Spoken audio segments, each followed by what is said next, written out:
বিসমিল্লাহির রহমানির রহিম। আসসালামু আলাইকুম ওয়া রাহমাতুল্লাহি ওয়া বারাকাতুহু।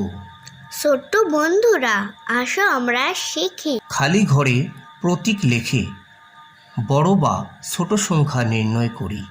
মনে রাখি, ছোট জিনিস সহজে মাথায় নেওয়া যায়। তাহলে চিহ্ন বা প্রতীক এর মাথায় ছোট সংখ্যা রাখবো। উদাহরণ হিসেবে এখানে ক নম্বর অঙ্কটি দেয়া হয়েছে 361, 360। কোনটি ছোট? 360।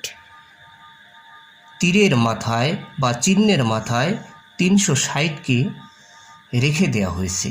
খ নম্বর 578, 751। কোনটি ছোট? 578। চিহ্ন ব্যবহার করো।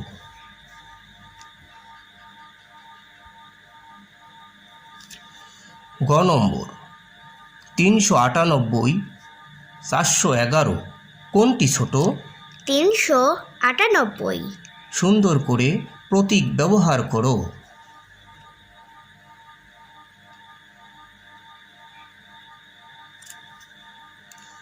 ঘ নম্বর 508, 500।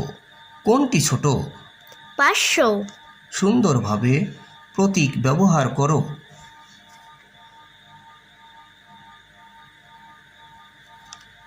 খুব সুন্দর হয়েছে।